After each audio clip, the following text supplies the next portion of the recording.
Very good afternoon to all of you. This is a very important session that we are all discussing today, and when I got the topic from the organizers, emerging role of SMEs in R&D and innovation, I felt it was appropriate for a summit like this. But I think one aspect we need to add on to that is when we say SMEs, I think for the biotech sector, which I'm going to represent, the startups and the entrepreneurs really bring in the initial innovation before it gets into an SME sector. So probably that's really what I'm going to encompass in my brief presentation. I'm Dr. Renu Swaroop. I'm advisor from the Department of Biotechnology.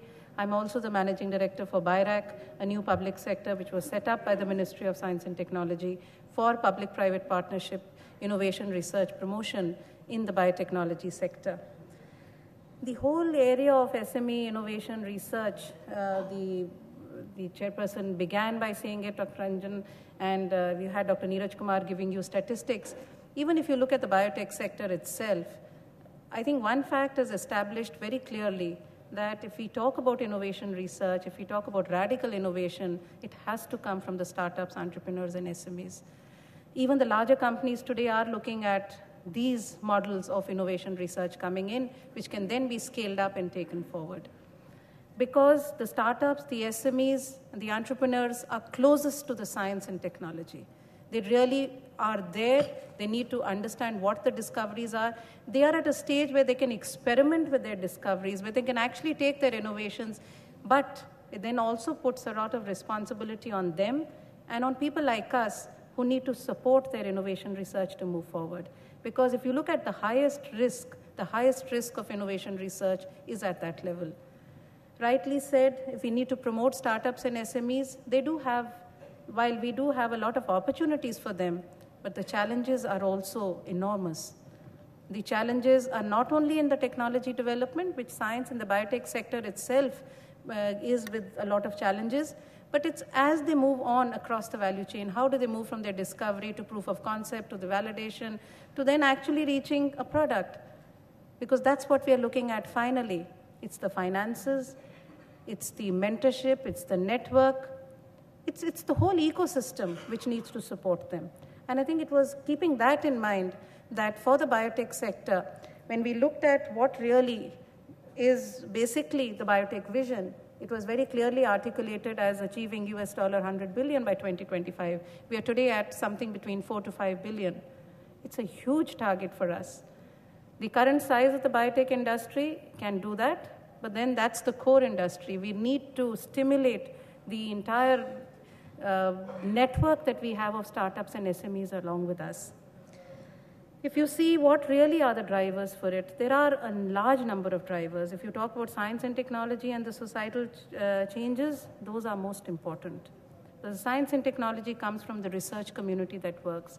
The societal changes, it's India being the diverse country that it is, have to be factored in for every aspect that we move on. But there are many other challenges which we need to look at as we move forward. If you look at the statistics, I just mentioned that to you. You look at what really is the potential that's available, be it the biopharma sector, be it the biosimilar sector, be it the agri sector, energy sector, each one of them. But that's when Department of Biotechnology, which is now over 25 years into existence itself, took a decision that we have, and that's how we are evolving, because the department has it as an advantage of being a young department, one of the young departments of the Government of India, and we are 25 years, but we still claim we are young because we are still evolving. And biotechnology itself is a dynamic process which has to evolve.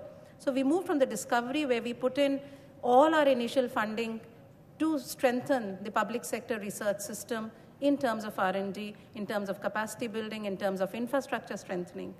And then we did have this enormous pool available with us, which was also complemented by the strengths of the existing industry which was there. It was important for us to now take it to the next level of innovation. And if we have to take the innovation, excuse me, to the enterprise, it was also established well that we need to have a separate vehicle to take it forward. The existing ministry or the department would need to strengthen various other and bring and leverage the strengths of the other stakeholders to take it forward. And this is how DBT looked at its own self, that when DBT looks at the science, the people, the infrastructure, the legislation, the policy, a separate organization is required to look at innovation, entrepreneurship, public-private partnership. And that's how BIRAC evolved. BIRAC actually was set up in fulfillment of a decision which was taken when we announced the biotech strategy, that we would nurture R&D, and a very important statement made by DBT, 30% of our funding would go to PPP. How do we do that within the existing system? And that's when we looked at BIRAC, which got created. 20th March 2012 is when BIRAC was established. We've been a little over a year into existence as a company, as a public sector unit. And BIRAC is basically looking at promoting strategic research and innovation capacities of startups and SMEs. That's where our focus is. We do bring in the large companies, a very important component of the whole innovation system, but our focus is on startups and SMEs. So basically, the focus is on empowering and enabling the entire ecosystem, because with the underlying fact that our main effort is to look at affordable product development. Today, if you look at statistics which come out from the US, they very clearly state that the SMEs in the biotech sector contribute about 60% to the innovation that comes out. And if you look at the radical innovation, they say 94%. That's a recent report. So if 94% of the radical innovations in the US sector come from the startups and the SMEs in the US, why can we not do it within our country? Our workforce, our whole strength, which is there within our university systems, our students, our researchers, our people who have the urge to actually get into entrepreneurial development are there. It's only that there are certain missing links which need to be provided, and the whole ecosystem, that whole chain has to be completed to take it forward. This, of course, is the vision of BIRAC, which I stated. So if you look at our key strategies, that's what we work at. We look at fostering innovation and research and entrepreneurship in all places of research. So while our focus is on startups and SMEs, the interaction that you need to have along with the industry and the academia, that's really what we can provide. The advantage is that BIRAC is a public sector unit. So while it is the government, it's distant from the government. It has its own independent board.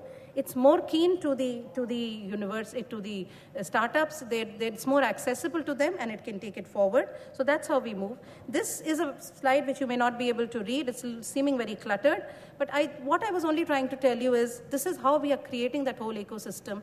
And if you look at the next slide, this tells you how we've actually positioned schemes which take or provide support to startups and entrepreneurs right from discovery idea to pre-commercialization. And now BIRAC is looking at starting something pre-incubation or pre-ignition. And that big is our ignition grant that we make available to startups who are at incubation centers.